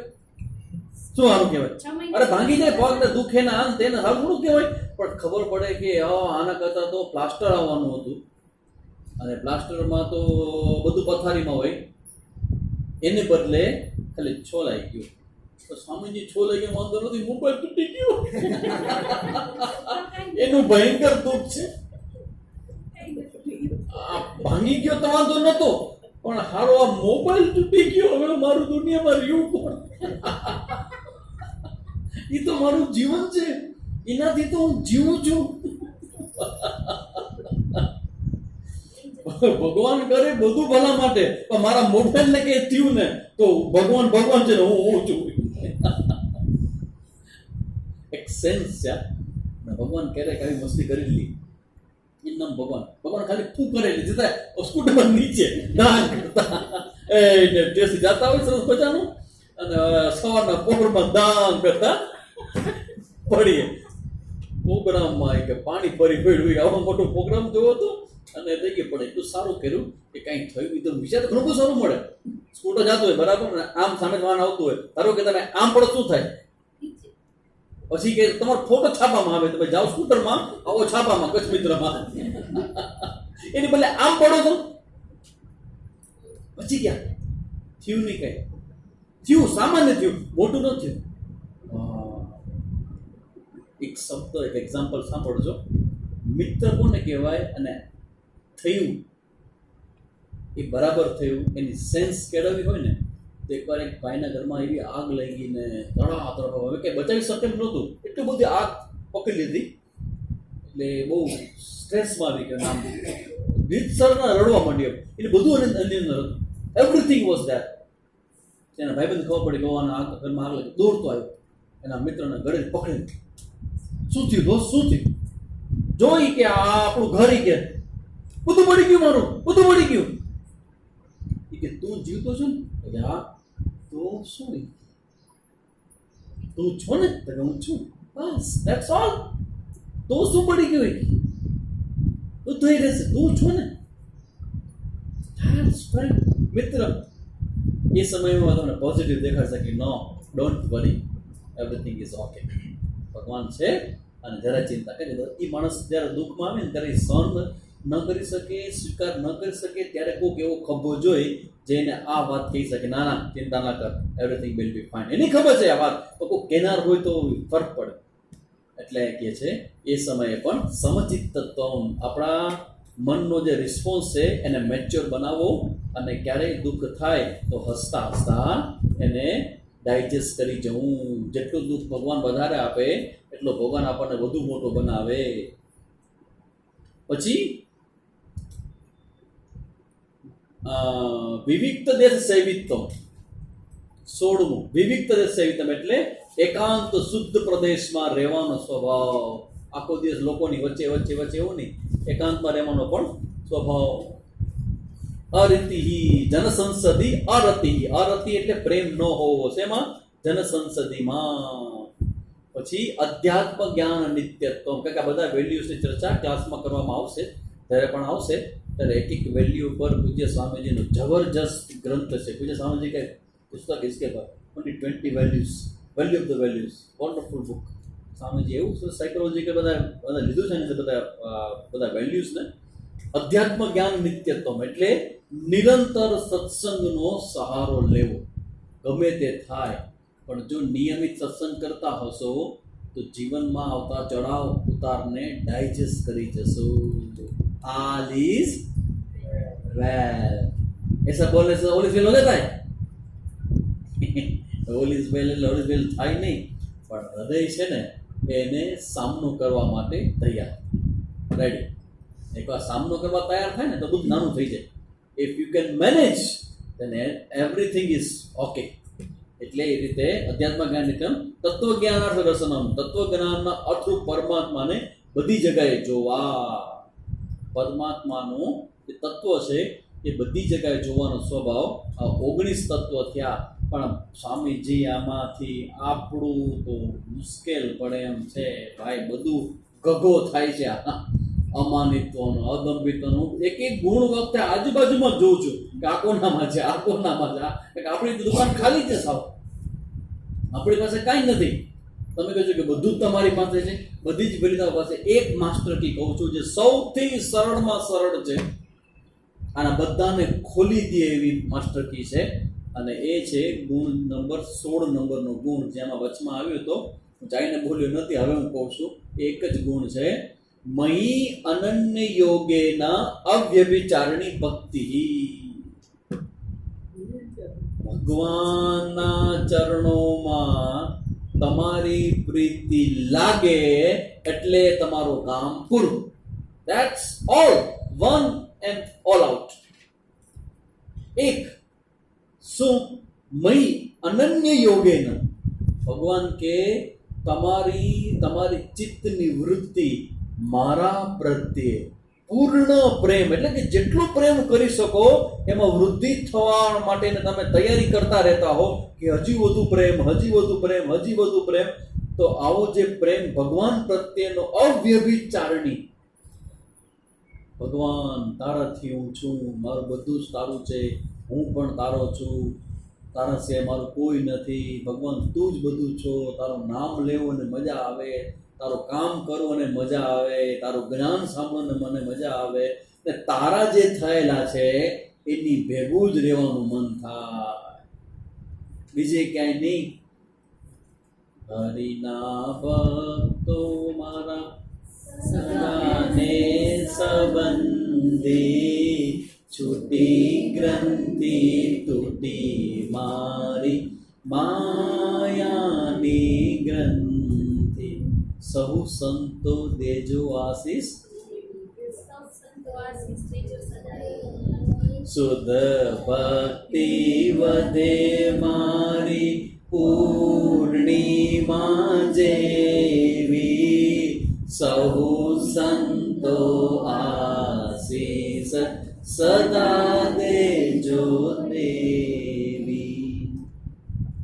શુદ્ધ ભક્તિ. નરસિંહ મહેતાની માંગણી જોવા, ભગવાન જ્યારે પ્રસન્ન થાય ને ત્યારે કાનમાં કહી દો, મને પૂછવાનો છે કે હું શું માંગુ. પૂછવાનો આવજો શું માંગો તે તમે કહી દો, કારણ આવશે ત્યારે ભગવાનને મળવા. કારણ કે ભગવાન કહે છે કે મારું જે સગુણ સ્વરૂપ છે ને એ દર્શન માટે છે, એ તમને ભેટવા માટે છે, તમે એનામાં સમય તો એના માટે છે, તમારો પત્રમ પુષ્પમ ફલમ તો એને સ્વીકારવા માટે છે. એ પરમાત્મા પાસે રોજ પ્રાર્થના કરીને માંગવું. શું માંગવું? તો કે છે અનન્ય ભક્તિ. અનન્ય ભક્તિ એટલે ભગવાન તમારી સામે લાંબો સમય બેસવાનું મન થાય. તમારું નામ લેવાથી મને બહુ મજા આવે. શ્રી રામ જય રામ જય જય રામ, શ્રી રામ જય રામ જય જય રામ, શ્રી રામ જય રામ જય જય રામ, જય રામ. શું છે શ્રી રામ જય રામ જય રામ? અરે મજા નથી આવતી, મજા અરે ના કંટાળ મજા કાંઈ નથી એમાં. નથી સત્સંગ, નથી કોઈ ડેવલપમેન્ટ, નથી કોઈ થિંકિંગ, કાંઈ નહીં. શ્રી રામ જય રામ જય જય રામ, શ્રી રામ જય રામ જય જય રામ, શ્રી રામ. એક ને એક મંત્ર બોલ્યા તો અરે ખાલી આ મંત્ર બોલવાને કારણે બધું કેવું શુદ્ધ સ્વચ્છ અને બધું વાતાવરણ આખું પવિત્ર થઈ જાય કે વાહ વાહ વાહ વાહ. કે અહીંથી બોલી જાય ને આખું દી ફેરા કરે શ્રી રામ જય રામ જય જય રામ, શ્રી રામ જય રામ જય જય, શ્રી રામ જય રામ જય. રાગ રાગીની કાંઈ નથી, એમાં કાંઈ નથી, ખાલી એમ શ્રી રામ જય રામ જય જય રામ, શ્રી રામ જય રામ. કારણ કે તમે મંત્ર બોલો ને એટલે મંત્ર બોલવાને કારણે એ પરમ સત્તા છે એ તમારી સામે પ્રગટ થાય. સીતારામ સીતા રચના ઉચ્ચારે સીતારામ સીતારામ રસના ઉચ્ચારે, હરિનો આનંદ માર ઉદરે જાગે, આંખ મારી ઉઘડે ત્યાં સીતારામ દેખું, ધન્ય મારું જીવન કૃપાએ લેખું. કેવું સરસ. અંતરાકો પ્રભુએ દીધી છે મને, રામાયણની ગીતા મારી અંતરાકો પ્રભુએ દીધી છે મને, ઉડવાની પાકો. શ્રી રામ જય રામ જય જય રામ, શ્રી રામ જય રામ જય જય, શ્રી રામ જય રામ જય જય રામ, શ્રી રામ જય રામ જય જય રામ, શ્રી રામ જય રામ જય જય, શ્રી રામ જય રામ જય, શ્રી રામ જય રામ જય જય. માળા પૂરી થાય એટલે એવી ગાડી હલકે ધડાક કરતો જોરથી સાંજે બોલે શ્રી રામ. ભાઈ હાલવા જોઈએ ને વધારે બહુ મજા આવે છે. બ્રેક ન મારો, પણ બ્રેક હવે આમાં આવી ગયો વચ્ચે મેરું આવી ગયું તો બ્રેક લગાવવી પડે ને ઉભો રહી જવું પડે. રિસ્પેક્ટ છે માણો રિસ્પેક્ટ છે કે યાર તમે ઉભા રહી જાઓ એક ક્ષણ માટે વિરમ્ય, જેથી કે તમારું માઇન્ડ ક્યાંય ગયું હોય તો વળી પાછું ઓરિજિનલ શ્રુતિમાં આવી જાય. તમે જુઓ શરૂઆત ધીમે ધીમે ધીમે અને પછી જેવું પડે ધમાધમ ખબર ન પડે અડધી કલાક ક્યાં વયું જાય. તો જ્યારે બેઠા હો અને પૂરું થાય એટલે હૃદય જાણે કે તમારું ભરાઈ ગયું હોય ને એવું ફીલ થાય કે વાહ કેવી મજા આવી. કે તમારે રસગુલ્લા ખાવ તો મજા આવે, હાસ્ય રસ તમે મળે મજા આવે, કોઈક વખાણ કોઈક ઇતિહાસની વાતો કરતો હોય એની ભાષામાં મજા આવે, પિક્ચર જોવા જાઓ મજા આવે, સત્સંગ સાંભળો તો સાંભળવાને કારણે તમારો મગજમાં કોઈક અર્થપૂર્ણ થાય એની મજા આવે. અહીંયા શેની મજા આવે છે? નથી કાંઈ એવો અર્થ, નથી કાંઈ એવું વાક્ય, નથી કાંઈ એવી નવીનતા, એક ને એક વાત, એક ને એક શબ્દ વારંવાર. કારણ કે શબ્દ પોતે ભગવાન છે. મયી ચાનન્ય યોગેન ભક્તિ અવ્યભિચારિણી. ભગવાન કે જો દોસ્ત તું મારી પાસે આવી જા, મારા પ્રત્યે પ્રેમને અભિવ્યક્ત કર્યા કર. સ્વામીજી જોવા જેવું સવારના એ બધા ફૂલ લેવા છે ભગવાન ચડાવવા માટે. આશ્રમમાં જે ઝાડમાં જેટલા ફૂલ હોય એક આખું ભરીને આવે, પછી બધું કોટા પાછા લેવા જાય, બીજું ભરવા જાય. એ કે એસા લગતા કે પૂરા ઝાડમાં જેટલા છે બધા ભગવાનને ચડાવી દીધું. મજા આવે છે ભગવાનનો શણગાર. અમે બે જણા હોય જોવા જેવું કે એ બધા ફૂલ શણગાર કરે અને હું દીપ પ્રાગટ્ય કરું. કારણ કે યુઝ ટુ થઈ ગયું દીપ પ્રાગટ્ય માટે. જ્યાં જ્યાં અમે બાકસ ને ઓલો મીણબત્તી લઈને જાઓ, ન હોય તો મારી લઈને આવ્યો છું. એટલે શણગાર કરે, એને ગમે એવો શણગાર કરે અને પછી દીપ પ્રાગટ્ય અને ભગવાનને પ્રાર્થના કરે કે હા ભગવાન મજા આવી ગયો. આ ભગવાન કે શેના માટે? કાંઈ નહીં, બસ તમને મજા આવે એટલે. ભગવાન કે એમ તો કે હા એમ કે તો બરાબર. આવા તો બહુ ઓછા માણસો હોય. મેં હું ના આવા બધામાંથી મેં હું ના. કેમ? ભગવાન માટે કરીએ બધું, પ્રાર્થના ને માંગવાનું એવું કાંઈ નહીં. બસ ભગવાનને પસંદ છે એટલા માટે. મયી ચાનન્ય યોગેન ભક્તિ અવ્યભિચારિણી. રોજ નામ સંકીર્તન કરો અને હૃદયમાં રહેલા જે પાપ સંસ્કારો છે કે જેનાથી તમને ખોટી પ્રેરણાઓ થાય છે એ બધી નિયમિત નામ સંકીર્તન કરવાથી બંધ થઈ જશે. ભૂલ ક્યાં કરો છો? પ્રાયોરિટી દેવા, મહત્વ દેવા. શું કામ? કારણ કે પાપ સંસ્કારો છે, એ સાચું જોવા દેતો નથી. તો એ કેવી રીતે દૂર થશે? એ કંઈ જ્ઞાન થોડું દૂર થશે. જ્ઞાનથી તો અજ્ઞાન દૂર થાય. પણ એ જ્ઞાનને સાંભળવા માટે તમારી જગ્યાએ હાજર રહેવું પડે કે નહીં? ને એ રહેવા માટે આ ના. કારણ કે તમે જો આ તમારી પાસે પ્રાયોરિટી નહીં હોય ને તો એ જ સમયે તમને બીજું કંઈક પડશે ને તો અહીંયા મન વહી જશે નહીં. એ નક્કી કર્યું છે એ પ્રમાણે નિયમિત રીતે આ એક પ્રકારની ભક્તિ થઈ. તો ભગવાનનો જે બધા જ વેલ્યુ છે ને એમાંની એક વેલ્યુ એવી છે કે એકદમ સીધી સાદી સરળ છે અને એ વધારતા રહો તો બાકીની જેટલી વેલ્યુ છે ને ભગવાનનો ભક્ત હોય તો એ ભગવાનને મહત્વ આપે કે એના માનને મહત્વ આપે. ભગવાનનો ભક્ત હોય તો એને બીજા કોઈને પ્રભાવિત કરવાનો કે ભગવાનને કરવાનો? તો ગંભીરત્વ જાય કે નહીં? માનિત્વ જાય કે નહીં? ક્ષમાનો ભાવ આવે કે નહીં? સરળતા આવે કે નહીં? તો બધા જ વેલ્યુ છે એક પછી બધી આવશે. વૈરાગ્ય આવે કે નહીં? આવે. ભગવાનથી મોટો કોણ? તો કાંઈ નહીં. પકડો ભગવાન, ધેટ્સ ઓલ. ભગવાનને પકડવાની વૃત્તિ મયી ચાનન્ય યોગેન ભક્તિ અવ્યભિચારિણી. ભગવાનથી મોટું કાંઈ નહીં, ભગવાનથી શ્રેષ્ઠ કાંઈ નહીં.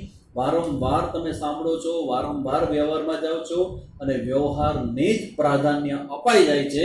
કંઈ વાંધો નહીં, ફરી પાછા આવો, ફરી સાંભળો, ફરી પાછા આવો. કારણ કે વાલીડર એક જ વાર સાંભળ્યું હતું જે આપણાથી અતિ ખરાબ ક્રૂર કર્મ કરનારા વાલિયાએ એક જ વાર સાંભળ્યું હતું કે રામ નામ કરવું જોઈએ અને લાગી ગયા હતા. એ લાગી ગયો પણ એ ઋષિ થઈ ગયો. અને આપણું મન છે કે આપણે આપણી રીતે વિચારીએ. સામે જે કહે ને કે જે વ્યક્તિ કોઈ શિષ્ય તરીકે સેવા કંઈ કરતા હોય એ પોતાની રીતે અમુક જગ્યાએ વિચારવું જોઈએ. બધી જગ્યાએ વિચારે ને તો એ મિસ થઈ જશે. કારણ કે બધું એનું કામ નથી, બધું તો ન જોઈ શકે. તેના માટે એ અમુક સમયે શ્રદ્ધા અને આજ્ઞા એ જ મહત્વ. That's all. મને કંઈ ખબર શું થશે પણ તમે કીધું એટલે કરવાનું છે. That's all. ડાઉટ તો પૂછી લઉં પણ નહીં સમજાય તો કંઈ વાંધો નહીં, તમે કીધું એટલે ઓકે, ધેટ્સ ઓલ. તો એ ભાવથી ભગવાનની આવી ભક્તિ કરશો તો બધા વેલ્યુ છે એ બધી જ તમારી અંદર પ્રગટ થશે. એ વેલ્યુની વાત ભગવાને ખૂબ સરસ મજાની કરી. અને એ પછી 12મા શ્લોકથી 12 થી 17 ભગવાનના નિર્ગુણ સ્વરૂપ જ્ઞેયમ યત્તત પ્રવક્ષ્યામિ. હે અર્જુન, હવે આજે બધા વેલ્યુ મેં વાત કરી તો જેની અંદર આ બધા વેલ્યુ પ્રગટ થાય એ વ્યક્તિ આ સત્યને એટલે મારા નિર્ગુણ સ્વરૂપને જોઈ શકે. સગુણ ભક્તિ વગર નિર્ગુણનું જ્ઞાન નહીં થાય અને સગુણ ભક્તિ પણ સકામતા નહીં હોય તો સગુણ ભક્તિમાં નહીં પહોંચાય. તમે જોઈ લેજો, આ સકામ ભક્તિ, પછી સગુણની નિષ્કામ ભક્તિ અને એ નિષ્કામ ભક્તિ પછી નિર્ગુણનું ચિંતન. આ ક્રમ છે બધો. પહેલો ક્રમ ભગવાનથી શરૂ થાય. સગુણ હોય કે નિર્ગુણ હોય, તમે કોઈ પણ ભગવાન એટલે તમે સકામ હોય કે નિષ્કામ હોય, ભગવાન પાસે તમે જાઓ છો ને બસ તમારી યાત્રા શરૂ થઈ. પછી એમાંથી આગળ તમે જાઓ એટલે સકામતા હોય એ ધીમે ધીમે ખબર પડે કે બીજા બધા માગો કરતા ભગવાનને માગવા જેવું છે. ભગવાનને માગવું એટલે નિષ્કામ થાય અને નિષ્કામ ભક્તિ થવા માટે એટલે હૃદય તૈયાર થાય એટલે આ બધું વેલ્યુઝ પ્રગટ થાય, અનુબંધ ચતુષ્ટય પ્રગટ થાય અને પછી શું થાય? જ્ઞાન પ્રગટ થાય. કયું જ્ઞાન પ્રગટ થાય?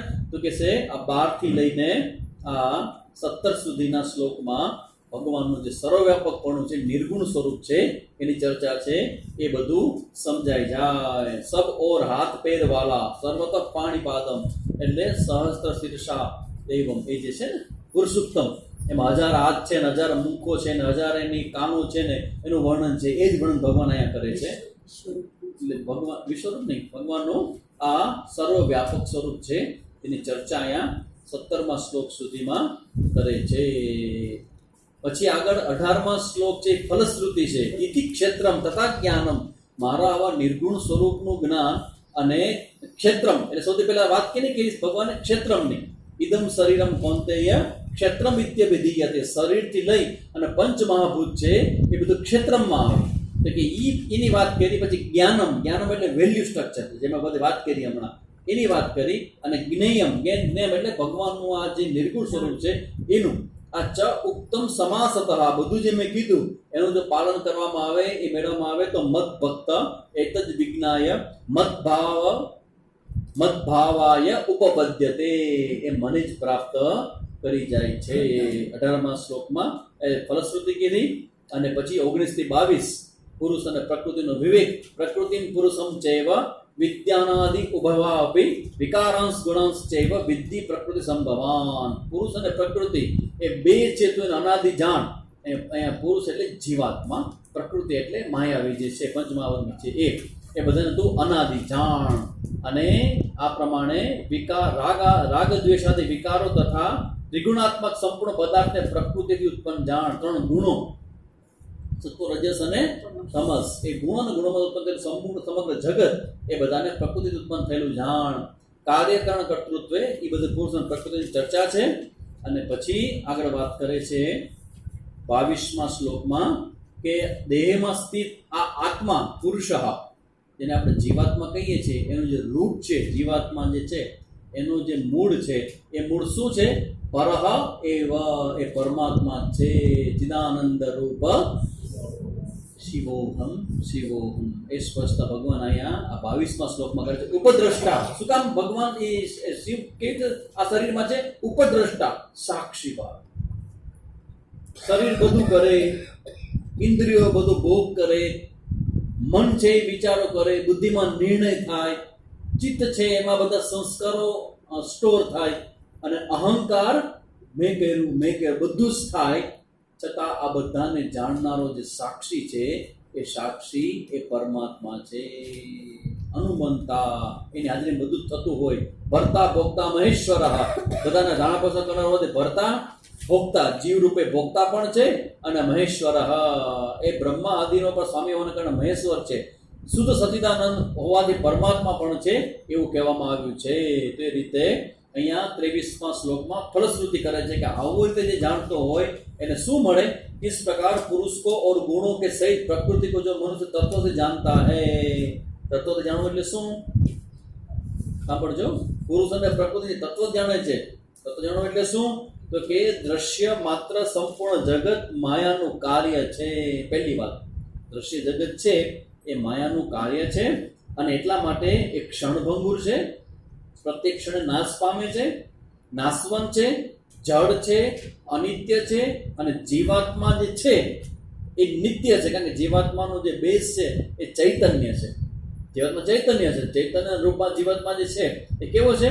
નિર્વિકાર, અવિનાશી, શુદ્ધ બોધ સ્વરૂપ સચ્ચિદાનંદ ઘર પરમાત્માનો જ અંશ છે. આ પ્રકારે સમજીને સંપૂર્ણ માયિક પદાર્થોનો સંગનો સર્વથા ત્યાગ કરી અને પરમ પુરુષ પરમાત્મામાં એકી ભાવથી સ્થિર થઈ જવું, એનું નામ તત્વથી જાણવું. તત્વવિદ વેદ્ય જાણે છે. સહ સર્વથા વર્તમાન અપી ભૂય ન અભિજાયતે. ગમે તેવું કર્મ કરતો હોય ને તો પણ કંઈ કરતો નથી. તમે સાવ સાધુ સંન્યાસી થયા પછી પણ આખો દિવસ તમે એમ કહો ટાઈમ નથી. ત્યારે શોભા હતી. આ તમારી શોભા છે. સંન્યાસીને શું કામ હોય? કાંઈ નહીં, બધું મૂકી દીધું. 4 પુરુષાર્થમાં હવે તમે શું બાકી છે? કાંઈ નથી. તો હવે શેના માટે દોડવાનું? વાય શું કરું? પૈસો ભેગો કરવો છે? હા, તો કે બાવા શું કામ ભાઈ એમને થતો નતો ને, ખબર નહીં કે થશે તો બાવા ન બનાય. કોકને જ્ઞાની પાસે આશીર્વાદ લેવાય, એની સેવા કરાય તો એ પૈસો થઈ જશે. સેવા કરો જ્ઞાનીની તોય થઈ જાય. પૈસા ભેગા તો કે ના, નામ થાય ને 2 માણસ ઓળખે એટલે તમે સાધુ ત્યાં એમ ઓળખે. તું તને ઓળખસ? જે વ્યક્તિ પોતાને ઓળખતો ન હોય ને એની જ ઈચ્છા થાય કે મને બીજો ઓળખે. જે વ્યક્તિ પોતાને ઓળખી જાય ને એને કોઈ દી ઈચ્છા ન થાય કે મને બીજો ઓળખે. એની જરૂરત ન હોય. ઓળખી કે ન ઓળખે શું ફેર પડશે? સાયન્સના વિદ્યાર્થી એમ જ ને, હા દોસ્ત, infinite plus 1 is equal to infinite minus 1 is equal to અનંતમાં ઉમેરો કે અનંતમાંથી બાદ કરો. સાયન્સ કહે છે કોઈ ફરક પડતો. સમુદ્રમાંથી ઓલો સૂર્યનો પ્રકાશ થાય અને અમુક પાણી વાદળો બની જાય, સૂર્ય અને સમુદ્ર બિચારું થઈ જાય, મરવા પડે. મારું પાણી લઈ લીધું અને આટલી બધી નદી, બધી નદી મારામાં સમાય ગઈ. આજે હું બહુ આનંદમાં છું. હવે ઘેર જાઓ, ઘેર ભાઈ. તમે સમુદ્રને શું સમજ્યા છો? એમ કે સમુદ્ર કાંઈ ફેર ન પડે. એમ જ્ઞાની વ્યક્તિ પોતાને જાણતો હોય કે મને બીજો કોઈ ઓળખે એવી ભાવના એ ક્યારેય એ પીડાતો નથી. આ એનું ફલશ્રુતિ છે. જ્ઞાની હોય એને આવા કોઈ પ્રકારની અપેક્ષા ન હોય, એમાંથી બધાને મુક્ત જોવે તો આ રીતે 23મા શ્લોકમાં કહે કે સર્વથા વર્તમાં બધું જ કરતો હોય છતાં એને કોઈ ક્યાંય સ્પર્શ થતો નથી. પછી એને આપણે રસ્તા શું છે અહીંયા સુધી પહોંચવાના તે રસ્તા સંદર્ભમાં 5 રસ્તાની ચર્ચા 5 સાધનની ચર્ચા આપણે કરવાની છે. 5 સાધન જે તમને ખબર જ છે. સૌથી પહેલું સાધન કર્મયોગ. કર્મ પ્લસ ઈશ્વર ઇઝ ઇક્વલ ટુ કર્મયોગ. પછી એટલે કર્મયોગ અને ભક્તિ બંને એક જ છો, એક સિક્કાની બે બાજુ અલગ અલગ ન ગણજો. આ ભક્તિ અને કર્મયોગ બોથ આર ગોઈંગ ટુગેધર, બંને એક જ છે. પછી જે ઉપાસના, સગુણ બ્રહ્મ વિષય ધ્યાનમ ઇતિ ઉપાસના. કર્મયોગ પછી ઉપાસના. ત્રીજું છે શ્રવણ, ગુરુ પાસે બેસી અને જિજ્ઞાસા કરી અને જે કરવું પડે સહનમ સર્વ દુઃખાનામ અપ્રતિકાર પૂર્વકમ. કોઈ પણ ભલે ને જે પણ સાંભળવું પડે બેસો, સાંભળો, એનું શ્રવણ કરો. પછી બીજું છે મનન, સંશયની નિવૃત્તિ, વારંવાર ક્વેશ્ચન આન્સર કરી અને પ્રશ્નોને રજા આપી દો. મનન તે શ્રવણ, સંશય નિવૃત્તિ. પાંચમું છે નિધિધ્યાસનમ. જે કંઈ સાંભળો છો એના ઉપર કોઈ એક શબ્દને લઈ, કોઈ એક ગુણને લઈ એના પર ચિંતન કરો. નિધિધ્યાસન. તો 5 સાધનોની ચર્ચા છે અહીંયા 3 શ્લોકની અંદર, જે શ્લોક નંબર છે 24, 25 અને 26. એમાં બધી ચર્ચાઓ કરવામાં આવી છે. પછી 26, 27, 28, 29 જ્ઞાનીના સમદર્શન, બધામાં સમાન રૂપે જોવાનું છે. સમમ સર્વેષુ ભૂતેષુ તિષ્ઠંતમ પરમેશ્વરમ વિનશ્યત્સ વિનશ્યંતમ યહ પશ્યતિ સ પશ્યતિ. ભગવાન કે આ જે જોવે છે ને એ જ સાચા અર્થમાં જોવે છે. શું જોવે છે? જે વ્યક્તિ નષ્ટ હોતે હુએ સબ ચરાચર ભૂતો મેં વિનશ્યત્સુ, ક્ષણે ક્ષણે જગત પરિવર્તન થાય છે એવા જગતમાં દરેક ભૂતોની અંદર, દરેક વ્યક્તિની અંદર પરમેશ્વરમ અવિનશ્યંતમ, નાશ રહિત પરમેશ્વરને જોવે છે. ઓહો, આ બધું ભગવાન છે, ભગવાનનું રૂપ છે. અને સમાન ભાવથી તિષ્ઠંતમ, સ્થિર થયો છે મારામાં. ય પશ્યતિ સ પશ્યતિ, એ જ સાચા અર્થમાં જોવે છે. 28મા શ્લોકમાં કહે છે જે પુરુષ સમમ પશ્યન હિ સર્વત્ર સમવસ્થિતમ ઈશ્વરમ નહીં નસ્યાત્માનાત્માનમ તતો યાતિ પરામ ગતિ. જે વ્યક્તિ બધામાં સમાન ભાવથી પરમેશ્વર સમાન રૂપે જોવે છે અને પોતાના દ્વારા પોતાને નષ્ટ ન કરતા, તમે આ રૂપે પોતાને નહીં જુઓ તો પોતાને નષ્ટ કરી રહ્યા છો, એમ નષ્ટ ન કરતા તથા પરામ ગતિમ યાતિ, એ પરમ ગતિને પ્રાપ્ત કરે છે. એવી રીતે 29મા શ્લોકમાં કહે છે કે જે વ્યક્તિ સંપૂર્ણ કર્મોને બધા પ્રકારની પ્રકૃતિ દ્વારા જ કિए हुए पश्यति देखता है, गुणा गुणेषु वर्तन्ते इति मत्वा न सज्जते, इंद्रियेषु वर्तन्ते इति मत्वा न सज्जते. अस्नन् गच्छन् स्वपन् स्वसन् प्रलपन् विसन् गृह्णन् उन्मिषन् निमिषन् अपि इंद्रियाणि इंद्रियार्थेषु वर्तन्ते इति मत्वा न सज्जते. ઇન્દ્રિયોમાં વર્તે એટલે કે વ્યવહારમાં ગુણો પ્રમાણે વ્યવહાર, આખું જગત ચાલે છે એમાં ક્યાંય આસક્ત થતો નથી, ક્યાંય જોડાતો નથી. પદ્મપત્ર ઇવાંબસા, જેમ કમળ હોય પાણીમાંથી ઉગે તો કાદવમાં હોય, પણ કાદવ કે પાણીનો ટચ એ કમળ પત્રને થાય નહીં. એવી રીતે જે અકર્તારમ અભોક્તારમ, પોતાની જાતને અકર્તા અને અભોક્તા માનવી એ જ્ઞાનનું ફળ છે. બધું જ કરે છતાં હું કઈ કરતો, બધા જ ભોગ કરે છતાં હું ભોગ કરતો નથી. કોણ કે? 2 જણા. ના 2 જણા. એક્ઝામ્પલ યાદ રાખવાનું, આટલું આવી જવું જોઈએ. 2 જણા, કૃષ્ણ અને ઋષિ. દુર્વાસા. કૃષ્ણ અને દુર્વાસા અકર્તા અભોક્તા છે. ભગવાન કે આવી રીતે જે જોવે છે એ જ જોવે છે. जिस क्षण भूतों के पृथक भाव को एक परमात्मा स्थित है, બધા જ ભૂતોમાં રહેલો પરમાત્માને જે જોવે છે અને સંપૂર્ણ ભૂતોનો વિસ્તારી પરમાત્માનો જોવે છે, उसी क्षण सच्चिदानंद घन ब्रह्म को प्राप्त हो जाता है. तो आ રીતે हे अर्जुन, अनादि होने से, निर्गुण होने से यह अविनाशी परमात्मा शरीर में स्थित होने पर भी न तो कुछ करता है न लिप्त होता है. तो आ રીતે આ બધા એના ફળ છે. એ ફળને બધા છેલ્લા શ્લોકમાં કહે છે. શું કહે છે? આ પ્રકારે ક્ષેત્રજ્ઞ ભેદને તથા કાર્ય સહિત પ્રકૃતિ से मुक्त होने की जो पुरुष ज्ञान नेत्र द्वारा तत्व से जानता है, प्रकृति ने पुरुष अलग अलग છે, વિવેક કરે, ક્ષેત્રનો વિવેક કરે અને ક્ષેત્રજ્ઞ રૂપે કે મને જે જોવે છે પોતાના હુંમાં મારું દર્શન જે કરે છે એ તે પરમ યાંતિ, તે પરબ્રહ્મ પરમાત્માને પ્રાપ્ત થઈ જાય છે, એમાં કોઈ શંકા નથી. ક્ષેત્રજ્ઞયોર એવમ અંતરમ જ્ઞાન ચક્ષુષા ભૂત પ્રકૃતિ મોક્ષમ ચ યે વિદુર યાંતિ તે પરમ. આ રીતે જ્ઞાનનું ફળ છે પરમાત્મા સાથેનો એકીપણાનો ભાવ. તો આ રીતે પૂર્ણ પ્રામાણિકપણે 13મો અધ્યાય અહીંયા જે કંઈ સમજાવવાનો પ્રયત્ન કરવાનો હતો એ પ્રયત્ન અહીંયા પૂર્ણ જાહેર કરવામાં આવે છે. બધાને wish you all the best. ખૂબ સારું રમ્યા છો, જરા પણ થાક્યા નથી, હાર્યા નથી, એટલા જ પ્રસન્ન દેખાવો છો. અઘરામાં અઘરી જગ્યાથી તમે નીકળ્યા છો, કારણ કે 13મો અધ્યાય પછી 14મો સહેલો, 15મો તો સાવ સહેલો ઘરનો છે, 16માં તો બધા વેલ્યુ છે, 17માં 18માં હવે કઈ નથી. અઘરામાં અઘરો હતો, એમાંથી આપણે બધા ગણપતિ મહારાજ, માતાજી, પિતાજી, બધા આ ગુરુ મહારાજ, આ મહાપુરુષો એ બધાની સન્નિધિને કારણે 13મા અધ્યાયમાંથી બધા સહી સલામત નીકળી ચૂક્યા છીએ. એના માટે બધાનો આભાર, આભાર અને આભાર. ઓમ પૂર્ણમદ પૂર્ણમિદં પૂર્ણાત પૂર્ણમુદચ્યતે પૂર્ણસ્ય પૂર્ણમાદાય પૂર્ણમેવાવશિષ્યતે. ઓમ શાંતિ શાંતિ શાંતિ. હરિ ઓમ. શ્રી ગુરુભ્યો નમઃ.